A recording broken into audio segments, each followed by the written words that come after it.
Is this an example of a double standard? Back in 2018, I was going through a really bad breakup, and I reached out to one of my female friends.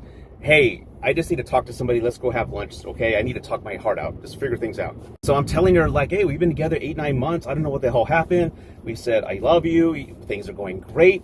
And all of a sudden, out of the blue, she just changes her mind, and she says she needs space, and she's gone. My gut tells me it's her ex coming back. I don't know. What do you think I should do? Any advice? And my female friend says, well, Rudy, I'm more than sure she meant what she was saying and how she felt early on in the relationship, but women can sometimes change their mind. And I go, what? I go, how are you validating her actions? She's been telling me she loves me all these months, and then she turns out she doesn't? How is that right? And how are you validating her mindset and actions? If a guy were to do this to a woman, he'd be called out for leading this girl on, all kinds of names. You see thousands of TikToks about this guy calling him out. But if a girl does it because she changed her mind, it's okay. Here's why I don't like modern day feminism. Modern day feminism fueled my hate for myself and hate for men. It made me believe that the way that I was designed was never good enough, and I was supposed to be this independent career woman, and anything except that would leave me empty. I pushed down the desires to be a mother or a wife or a homemaker out of this feeling that I had to be something else. Modern day feminism ruins and destroys the unique, innate, beautiful, feminine side of women because they want you to be more like men. But there's something so beautiful about being a woman. Question for the guys. Why didn't you marry her? Or why don't you marry her? Because she didn't earn it. You know, I speak for the men when I say a failed marriage is a loss for men. It drastically changes your life for the worst. And all men really ask is that you're at least worth the risk. You know, there are these BS concepts on this site, like a man will waste years of your life while looking for the girl of his dreams. Like, no, a man will spend years in a relationship waiting for you to become the girl of his dreams because he's already pretty much chosen you for that position. All he wants is for you to unlock that next level of commitment. But that will require humility. That will require you to let go of this take me as I am mentality, because I can tell you, a man that doesn't respect himself will take you as you are. He won't require you to prove yourself. But a man that respects himself, a man that's masculine, a man that has any respect and reverence for the Most High will make you earn the prestigious position of wife. If you haven't earned it, you won't get it.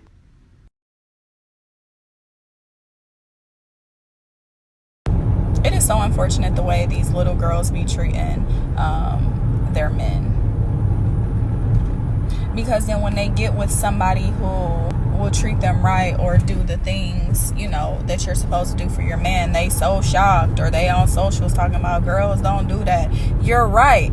Girls don't do that, but women do. Just like boys don't do certain things, but men do. Never get it twisted. We out here. I'm at a family reunion right now, so I'm actually going to speak fast because I've always wanted to talk about this subject out in the open. Women, in fact, are not the creators of life. But they give birth to babies. Correct, but they do not hold any life before or after that process is done. Women have eggs, which if not being used, get passed through their menstrual cycle once a month. The use for those eggs are to incubate life. And if there's no life in those eggs, then where's the life coming from? Sperm, you nut. So what does that mean? Glad you asked. It means men are the creators and holders of life, and women are the nurturers of life, which means you're not any more or less important, and definitely has nothing to do with power. You can't be more or less when both parties are needed in order to make something. But women are the nurturers of life when that extends past the womb, which means past birth, which means that they're your first teachers in life. They should not be your only ones. The reason that the black community is in the state it is in is because children do not have both teachers, for one, and two, the teacher that they do have is probably not the wisest. All this because we do not understand our roles or the importance of sex. By request, these are the 12 signs of a toxic woman. Number 1, she's always questioning where you are and will get upset if you don't immediately answer her calls or texts. Number 2, she never apologizes or admits when she's wrong. She's always trying to take the guilt away from herself. Number 3, she's spiteful, holds grudges, and can even be violent. Number 4, she's incapable of trust. She's always accusing you of cheating. Number 5, she keeps tabs on your mistakes and will throw them in your face when she's upset. Number 6, she will use a lack of intimacy as currency or punishment. Number 7, she will use temper tantrums and fighting to stop you from having a life outside of her. Number 8, she has a double standard, asking you to do things she's not willing to do. Number 9, she'll belittle your accomplishments or point out your flaws in an attempt to give you low self-esteem. Number 10, she'll use emotion as a weapon. Crying, anger, and sadness will instantly stop when she gets her way. Number 11, she resorts to ultimatums when things don't go her way. Number 12, she has extreme behavior. She can be obsessive, jealous, or her emotions can go from 0 to 100 in a couple of seconds.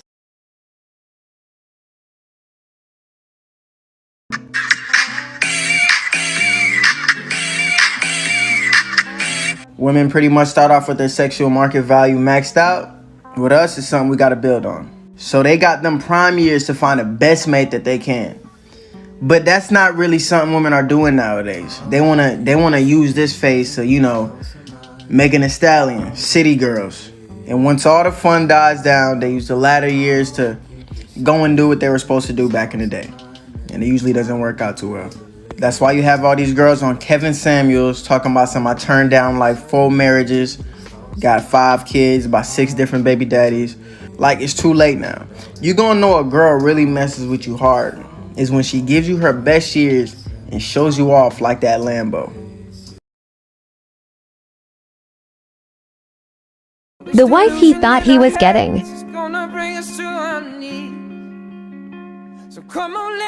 What he got.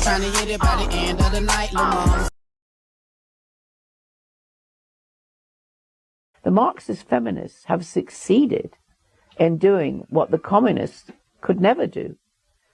The communists never actually managed to destroy the family, even though that was always their intention, as you know, from the Frankfurt School and Engels' writing. The most important thing to do if you want to dominate a country is to disenfranchise men from the family, because men will die for their families, men will fight for their families, men will disobey for their families. Take the man away from the family and it will disintegrate, because the children of those families, as you can see, essentially have now become the people who fill our prisons. We know in England, and I'm sure it's true of everywhere else, that of the men in prisons, I think it was like, last time I looked at a study, it's something like 73% are all children from violence prone. How the fuck do you co-parent with a narcissist? Allow me to answer this question for you. A narcissist wants a reaction. It doesn't matter whether it's a positive or a negative reaction. They just want attention. They know how to set you off and they know how to hurt you. So they're going to do everything they can to do exactly that. A narcissist loves to set you off and hurt you. That's what gives them their fuel, their fire, their everything. It's just what they thrive on. It's the conflict that they thrive on. The answer seems impossible. The answer is as complex as it is simple. You have to go no contact as much as possible. Co-parenting doesn't involve you guys talking every single day. There's nothing that you guys need to talk about if you're both doing what you should be doing with the child. If you are co-parenting, then you must trust that the other parent is going to do what they have to do, because you have no other control otherwise. Keep in mind, until you get full custody of your child, you must keep all reactions to a minimum. That's their main goal, to make you look crazy. It's all a part of what is called a smear campaign. I'll do another video on that soon. More or less, it's to make you look like the villain and them look like the victim. This is how they get their new targets to trust them and believe that they are the hurt ones. The intention is to set you off. It is to hurt you. It is to anger you. It's the ultimate test of your strength. They want you to react so that they can say, see how crazy they are? I told you. Hey, today let's talk about deadbeat dads and what qualifies as a deadbeat dad. See, the black community has the stereotype of useless fathers or deadbeat dads, when in many a times that's not really the case. Spoiler, this is gonna get on a lot of single mothers' nerves. If that man comes to see his kids but never has money for them, he's not a deadbeat, he's just broke. If you put that man on child support, he is not a deadbeat. You chose his legal financial status as presence. Because if he doesn't work, he goes to jail. If you are withholding your children from seeing their father for any reason short of abusive means, he's not a deadbeat, and what you're doing is illegal. And lastly, if you're possessive over your children and do not allow him to parent in the way that he sees fit when they're with him, he's not a deadbeat or useless, you're just controlling. And please stop referring to both of your children as just your children. There are just as many unfit mothers out there as there are unfit fathers. The only reason you have your kids is because the state awards them to you automatically if you are not married. Because if equal rights were a real thing, the majority of them would not end up with their mothers. Alright, now that we talked about what isn't a deadbeat, let's talk about what is a deadbeat. If a man says he wants nothing to do with his child and walks out of the child's life completely and excommunicates both of you, that man is a deadbeat. And if he hasn't done that, then it's in the best case of your children that you guys both commune, work something out, and stop being problematic for each other and your children. Look, you could do everything for your kids under the sun, but if you are not communing with the other parent who is also willing to give in the energy, time, and effort, and at least attempt or try, you're just as shitty of a parent, because now you've robbed that child. His girlfriend invited all the girls in his phone to his birthday party. It was on the bed, and I took it, and I invited some of your friends. Say hello to Ren and Center. Hey, Ren and Center. It's Ren to Center, Daniel. And this your little whole domino. This is your little whole domino. Domino. Wow. You have a girl.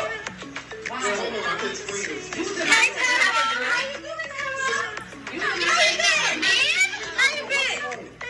Yo, no.